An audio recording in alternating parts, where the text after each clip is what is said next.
And so when we're talking about the information in chapter 10,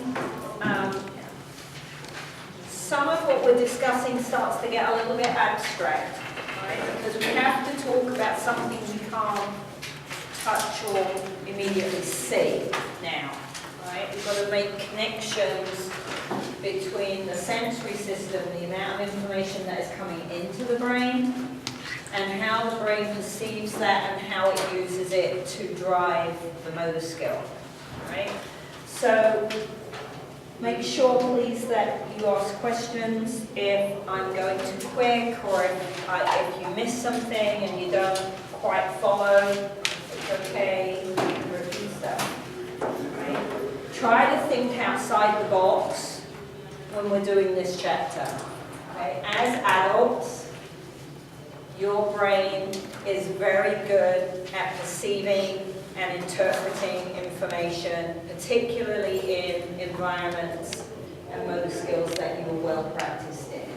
So some of what we talk about is going to seem a little bit odd because you don't have to think about it, right? And so consider what you see on the playground with the children. This is a very good chapter for the playground to help you with because their brains aren't as experienced and aren't as good as interpreting information as you are.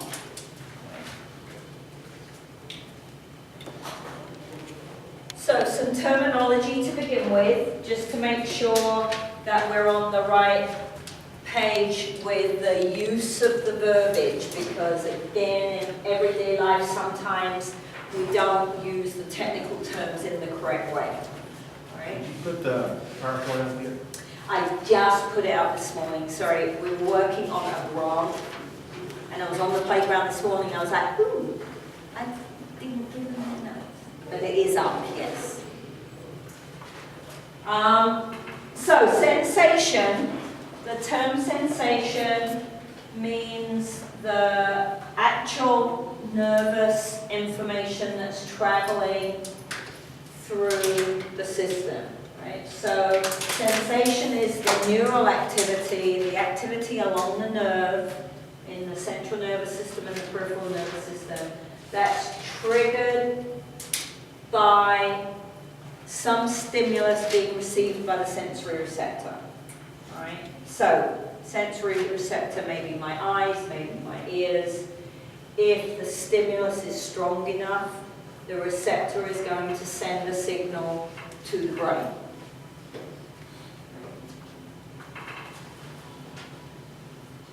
So the impulse, the signal that is sent by the sensory receptor travels along a sensory nerve.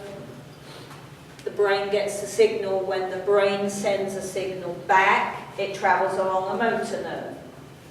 Right? So they describe exactly what they do. Perception, on the other hand, way back at the beginning of the semester, we looked at a very basic information processing model. And we said that that middle box on the information processing model was our idea of perception. Right? I have to receive the signal, what do I do with the signal? So perception is a multi-stage process. There's more than one thing going on in the brain once it gets the signal from your eyes or your ears or your fingers, right? It has to select a signal because it's getting tons of them at the same time, right? It's got a process. It has to recognize, remember, what the signal is. That takes experience because there has to be a memory of what that thing is. It's got to process, organize it, it's got to pick a motor program, it's got to integrate information from more than one sensory organ. So if my eyes are seeing a ball coming towards me and I lean forwards and the pressure receptors in my feet are telling my brain that I'm going to fall off balance, do I react to the pressure receptor signal or do I react to the ball signal? Right? The There's always more than one signal, so it's not a straightforward, just, oh, there's a ball coming, do I catch it or do I kick it? Right? There's always more than that. Now, an electrical impulse is just that. It's a piece of electricity. It's not a picture, right? So when you see a ball, your brain doesn't get a picture of a ball. Your brain gets a piece of electricity. Okay. So the interesting thing about that is that what your brain does with that electricity is somewhat based on your experiences. How do I interpret the piece of electricity? So you may or may not have seen this picture before.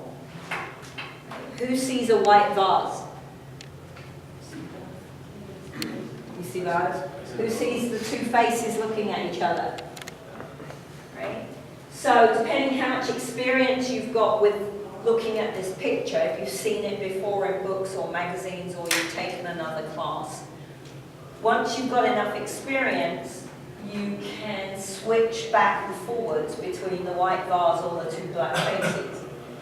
But when you initially see it, your brain sees one of them, for most people. And yet, it's exactly the same signal, it's exactly the same stimulus to your eyes. Everybody gets the same stimulus, but you might see one thing or you might see something else. So that's a very good example of what your brain does with a piece of electricity. How it interprets that information drives what you see, right? Because your brain doesn't see.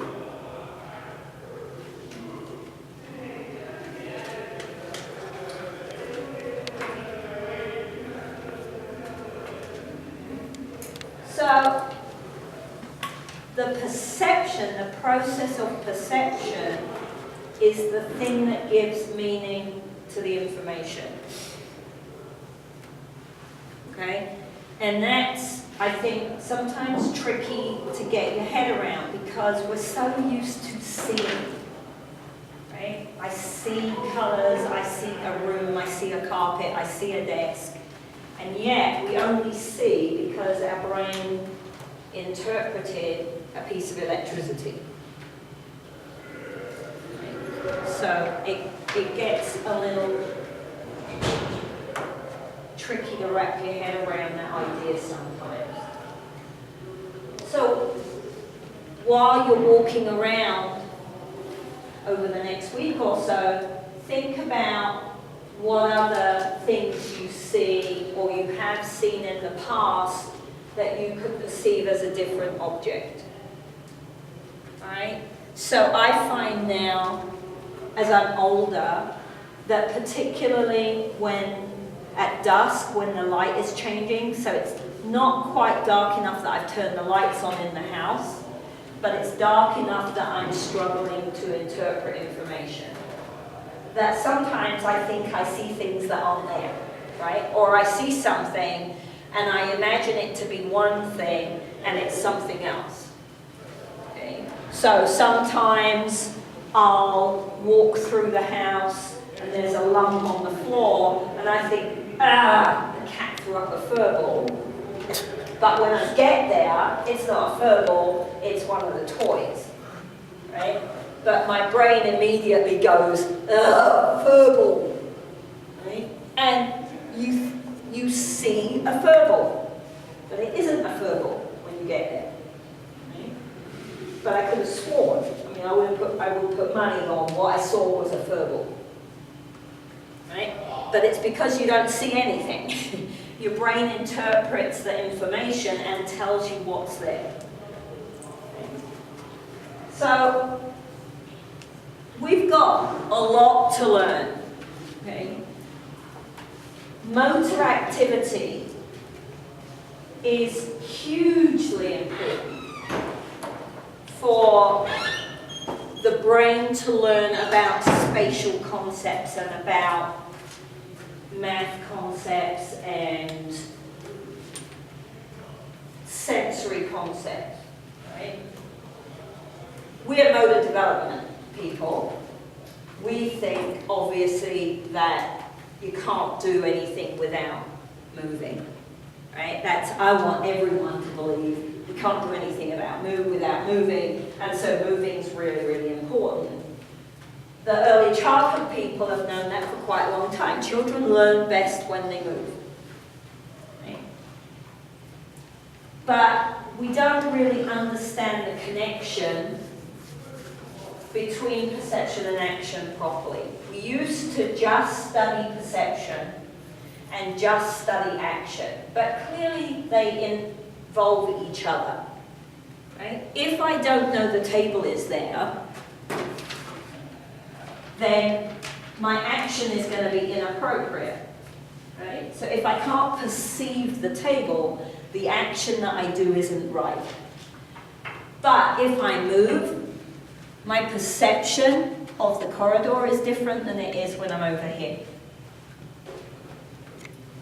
So perception impacts movement, and movement impacts perception. So at the end of the day, how do we pull them apart? How do we tease them apart? Right? Most researchers in my field feel that you can't tease them apart. You have to look at them as a whole. They go together. You can't identify the one without the other anymore.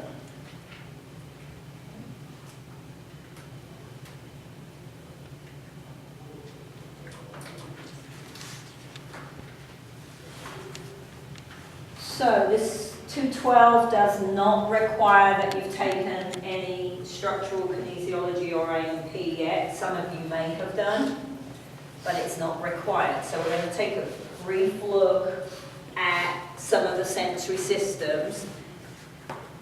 And then we're going to think about how does the development of that system impact the motor skills that we see. Okay, so sensory systems would function as a structural constraint. Right? The perception, the interpretation of the information is a functional constraint.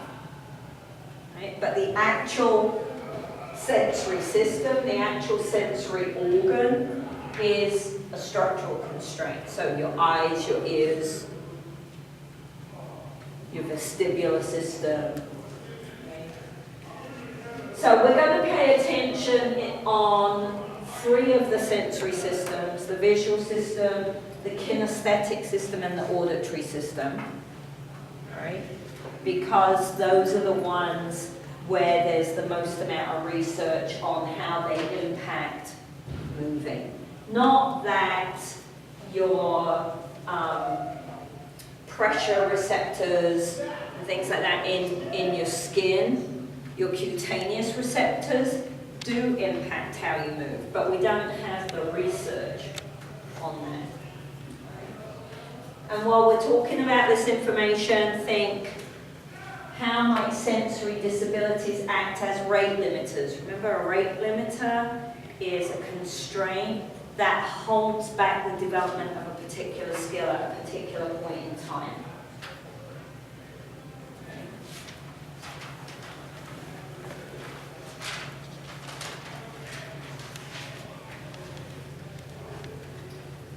So, we're going to talk about the sensation. Sensation, remember, is the neural impulse, the traveling of the information from the sensory organ to the brain. So, in order to get the impulse, I would have to trigger the sensory receptor. When we're looking at vision, the sensory receptors are in the back of the eye, on the retina. Right? You've got rods and cones, and those are the things that get stimulated by something that we're looking at, and they send a signal to the brain. Okay. So, by about 6 months of age, vision is adequate for locomotion through the environment. So when children are born, they have the function of vision, They're not blind, like some animals. Human babies are not blind unless they're not typical.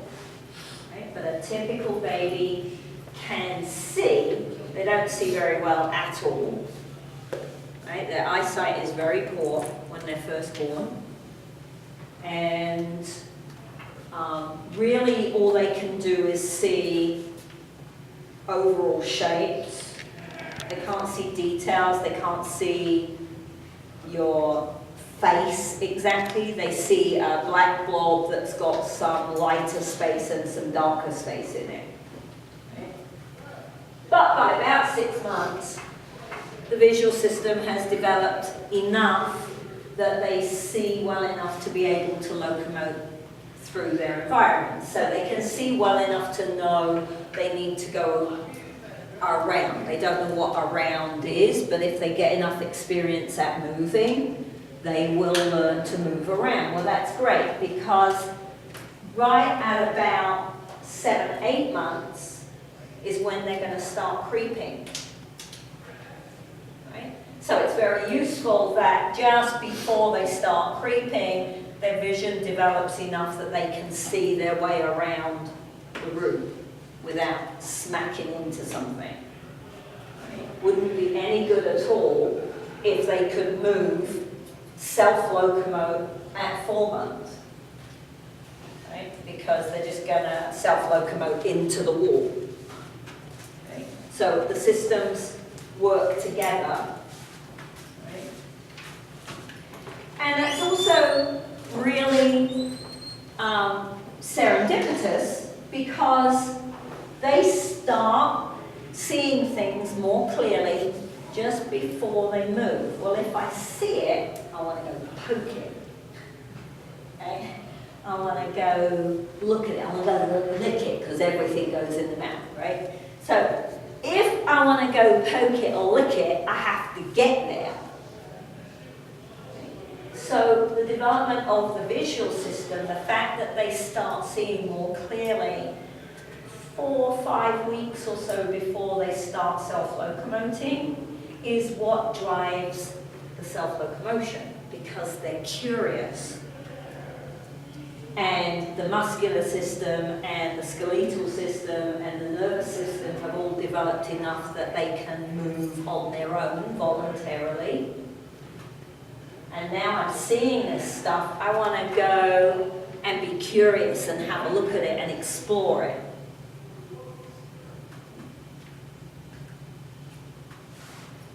So how well do they see? Right?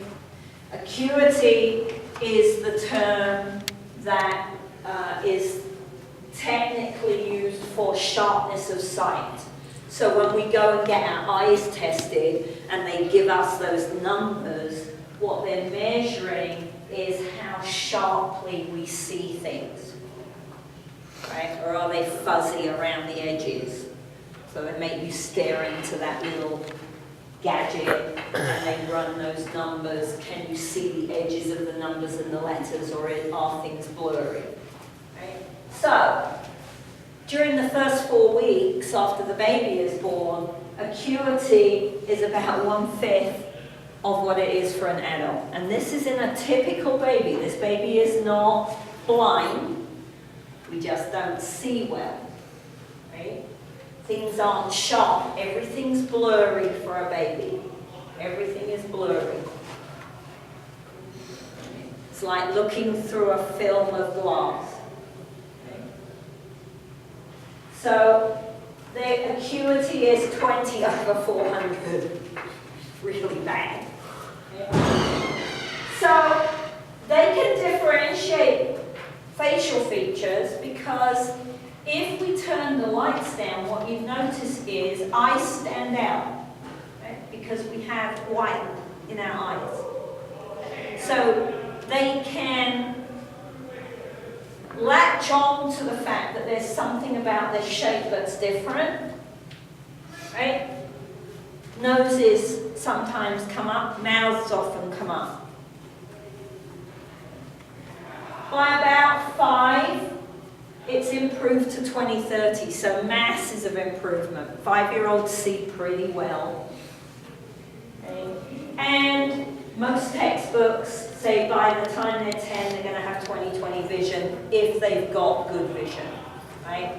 You get some children who don't ever have 20/20, right? Even by the time they're 5 or 6, by the time they're in kindergarten, they need glasses. It happens, right? So, how quickly this happens depends which textbook you look at, right? So, one of the things, this is one of those big picture ideas, right? You don't need to know 20/20 by 10 or 20/30 by 5. You need to know it's really, really bad when we're born and we can't see very well at all. And by the time we're supposed to have learned all our fundamental motor skills, it should be adult-like. Right? Big picture. Learn the numbers if you're a numbers person, and those help you keep things organized. If you're not a numbers person, don't panic about the numbers.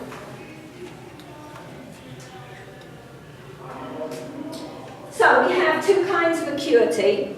We have dynamic and static. Okay. And they are exactly what they say they are. So static acuity is your sharpness looking at something that's stationary. Right? Dynamic is your sharpness identifying something that's moving.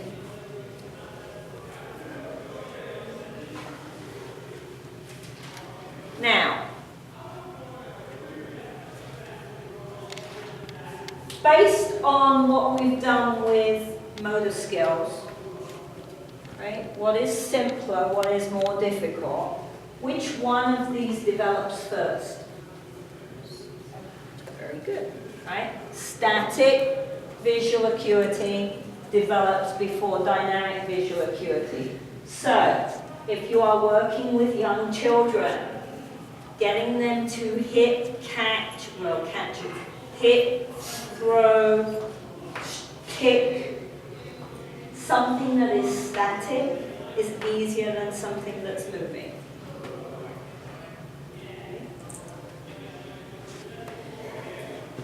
Dynamic visual acuity is great for baseball and softball, cricket, tennis, right? Because what you find when you talk to someone who's really good, someone who's going to catch a football, what you find is that they can identify the spin on the ball. They may not know they're doing it until you ask them about it, but they can identify the spin on a ball based on where the threads are or where the stitching is. Right? So if I'm a baseball player and someone throws a pitch, their dynamic acuity is so good, they can identify which way the stitching is turning and they know what kind of ball was thrown. So that's right, Dylan, right? Yeah, you can like read spin. You can read spin, right? I would have no idea. I probably couldn't see it for a start because my dynamic acuity is going downhill fast at this age, right? Even if I could see it, I wouldn't know what it meant because I don't have the experience at it, right? But dynamic acuity is very, very useful in sport, right? Research on basketball players shows us that the basketball players who have the highest field goal numbers, and I think, okay, so a field goal is the thing that happens while you're in the game, right? You're not, the free throw is the thing where you're standing still. So you're moving around, and I'm sorry, I just have to make sure I'm on the right way. Right? The players with the highest field goal tallies have the highest visual acuity. Because when you shoot a field goal, you've got to be able to identify the rim away from the backboard. That's got to be very sharp, very clear, so you know where you're aiming. So they score very high on their acuity. It's all cool. It's very cool. And it's all stuff to think outside the box when you're teaching movement skills, right? Because what if you're working with someone whose acuity is not very good, and maybe they haven't had an eye test yet, and they don't know that they're not seeing the information you're telling them they should be seeing.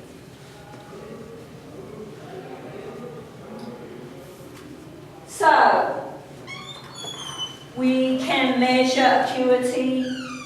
Right, we've been doing it for years. Used to be done with a chart up on the wall. Now they do it with clever little gadgets. Think about the impact of your acuity on your driving. Right? Something else that gets tricky once you get 50 plus.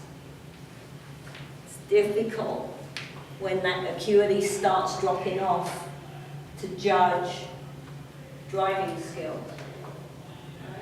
So 2020 is perfect. Most of you probably know that just because that's what we hear. Right? 2020 is ideal. If we need correction, so if we get glasses, if we get contacts, then the goal of the glasses or the contacts is to try to correct the information that your brain is getting to get you as close to 2020 as possible. I thought 2015 was better.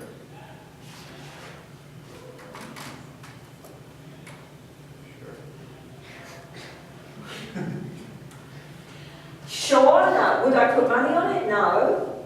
I think it is, because the bottom line is 2015. 2015? Yeah. Where it's at. Okay. I'll look it up. It could be that at 2020 they're not going to bother doing anything. 2015 is over and above. Generally, adults have way better vision than we actually need to function. So that may explain that. Oh, come on.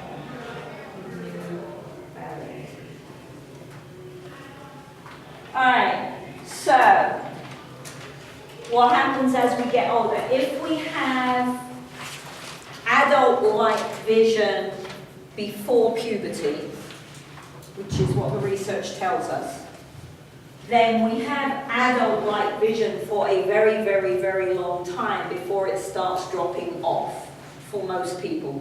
Not everybody, right? Some people had great vision when they were 10, 11, 12, 13, and by the time they're in their mid-20s, they need some help. But most people, if they have good vision into their teens, they're going to have good vision until they get older, unless they have an accident of some kind. So declines in vision have implications for everything. They certainly have implications in our field, because once you change the information the brain is getting, makes it harder for the brain to make the right decision in response to the stimulus. But not only sport performance, everyday living tasks. If you're pouring water out of a kettle into a coffee cup and you misjudge where the rim of the coffee cup is, then you pour boiling water, hopefully not on yourself, but at least over the counter.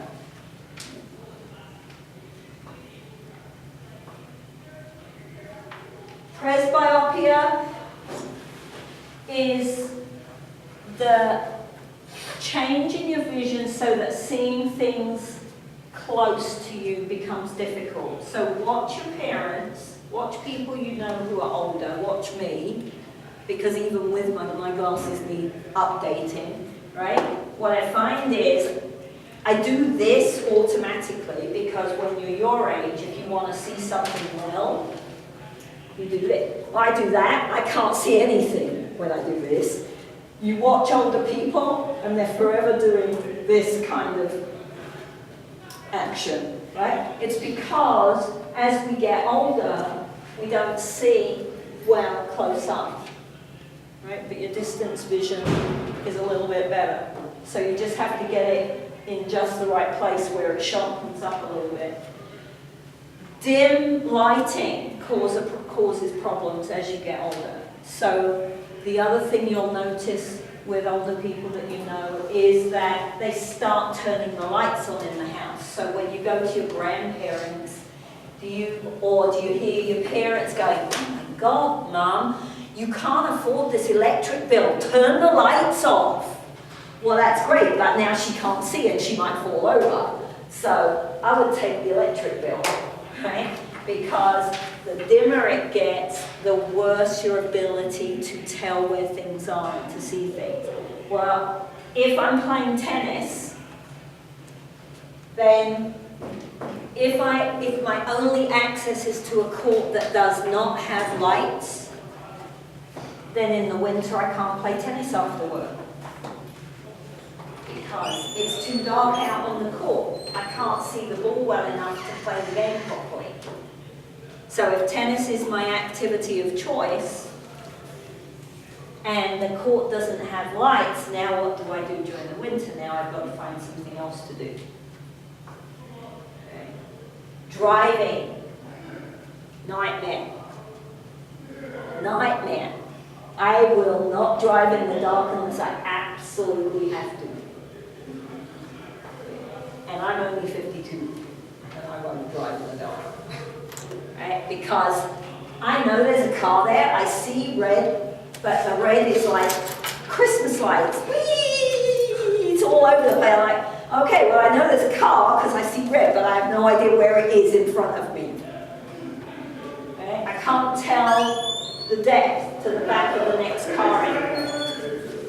So the changes in vision really alter not only which motor skills you choose to do, but what you see people do while they're doing them.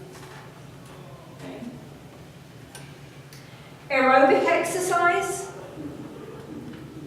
has been shown to improve visual acuity. The problem is the improvement is only very short term. We haven't got proof that doing aerobic exercise on a regular basis improves vision over the long term. It's just that if you test someone's visual acuity and then you put them on a bike for half an hour and then you test it again, it's better after the half an hour on the bike. But it doesn't take very long for it to go back to the original. So it's only short term. So what are some of the visual issues you might see, certainly with older adults? You may come across them with young children. To say it's not rare, but it's atypical, and so you don't see it as often as you would see good vision in children. But what happens, the first option, so this is typical vision, right?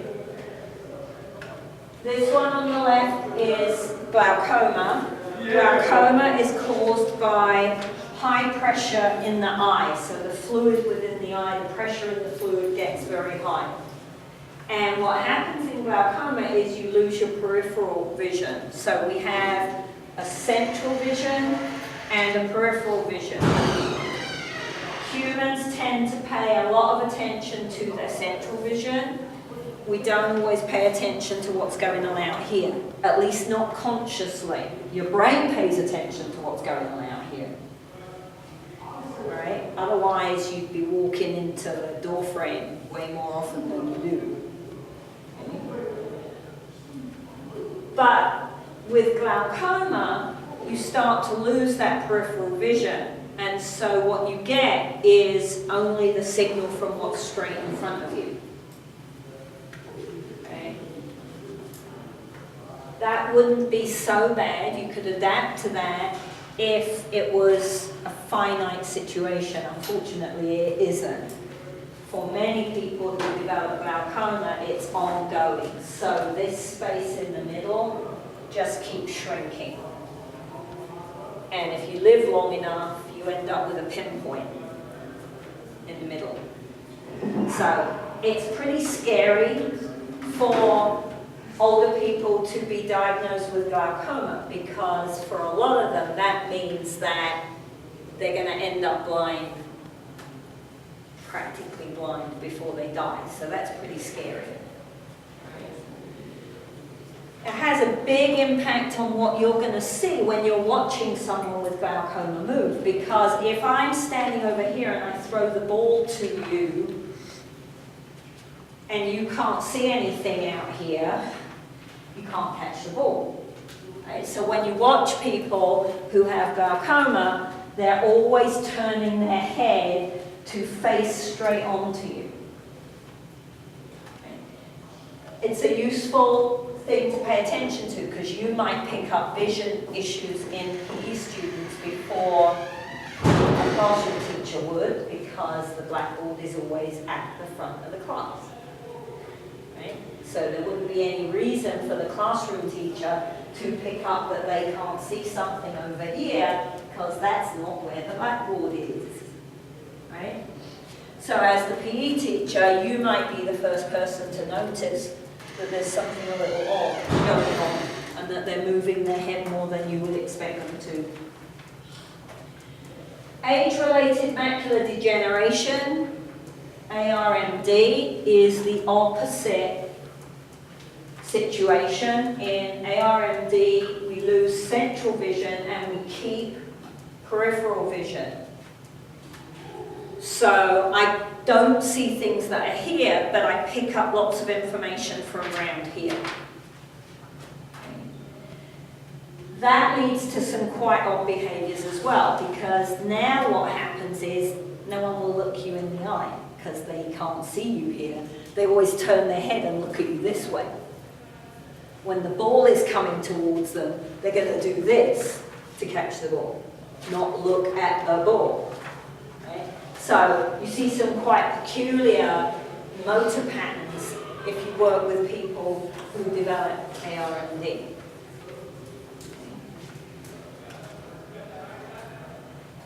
So visual problems lead to a lack of eye-hand coordination, not because they're not capable of the coordination, but because the information the brain is getting makes it difficult to make the decision in time.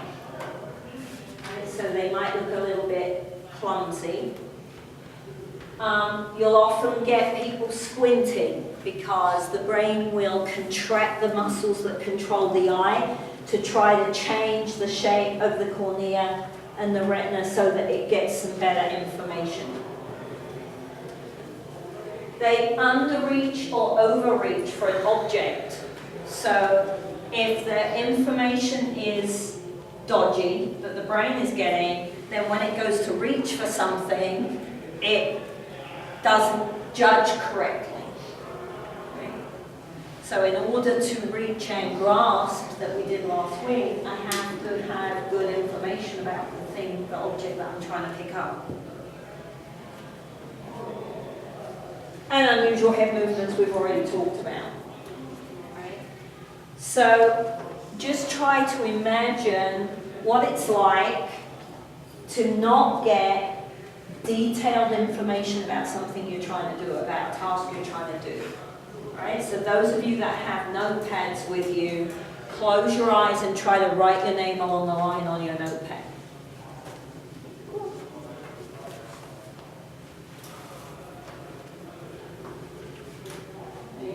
How well do you do? Okay. What does it feel like while you're writing if you can't see the page and the line you're trying to aim for?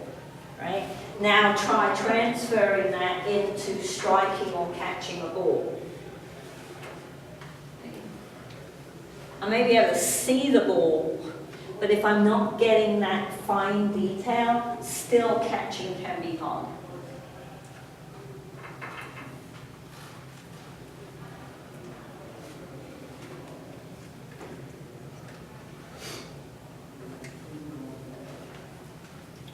Okay.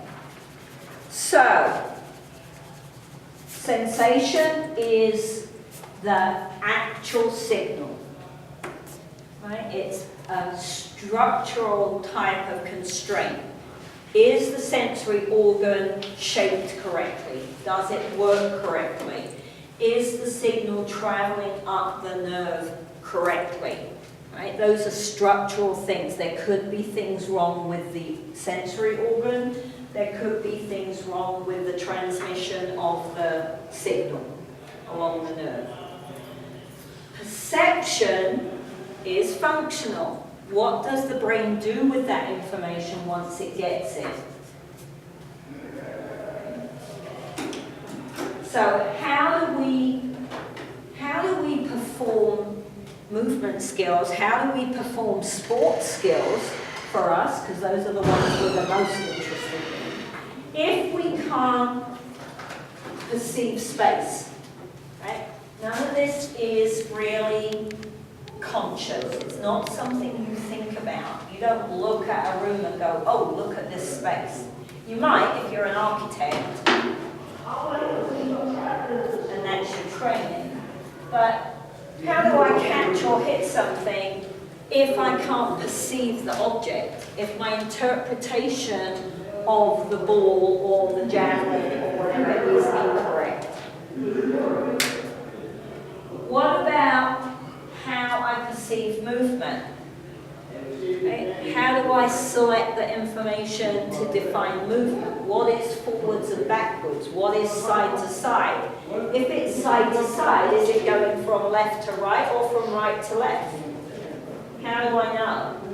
Right? How does the brain interpret? Okay, I'm really seriously. Thank you.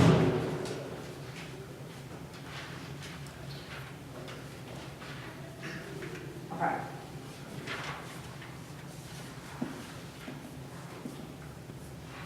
Sorry, this is driving me crazy.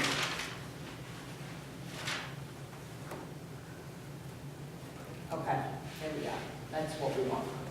All right, so first concept, space, right? Because I have to know space.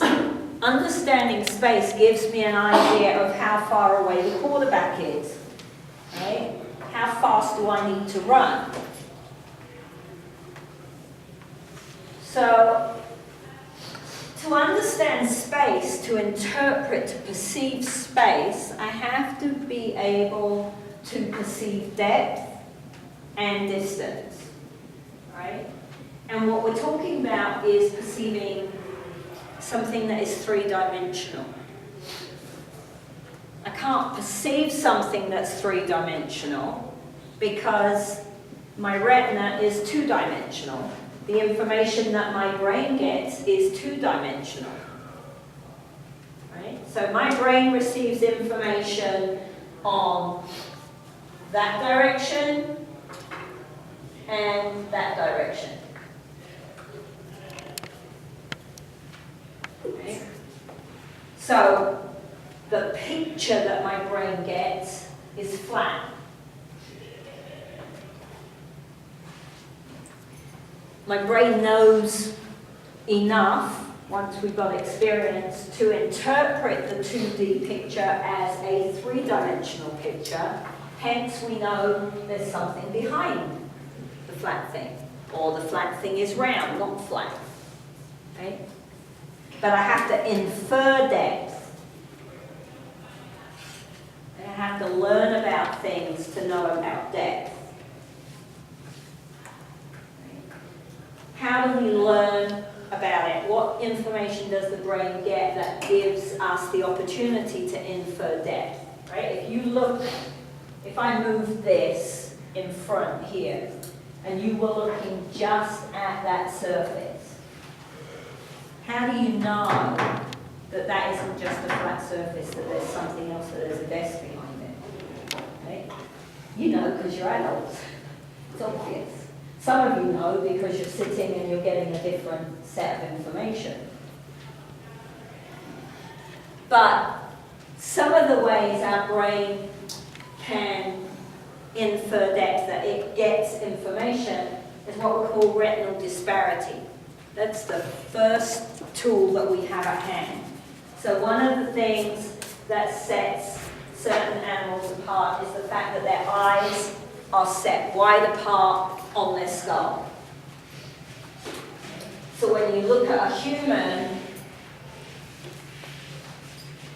right, a human doesn't have eyes here. Because if my eyes are here, I can't see depth. I can't see 3 dimensions. Right? So, humans moved eyes out here. And what that does is it means that my brain gets, here's my, let's say, frisbee. Right? My brain gets information like that. Right? So, the wider eyes are on the head, the more information there are. But they're forward facing. This goes away when your eyes are around here. Right? So when you look at some animals, when they watch you, they always turn, right? They always do this. Birds do that a lot. Some dogs do that a lot because their eyes are on the side of their head, not on the front of their head. Okay. So be thinking, right? Where are you looking? What are you watching other people do? You've got to be critical analyzers of movement that you're watching. Why are you seeing what you're seeing? Walking is not just walking. Okay? So start trying to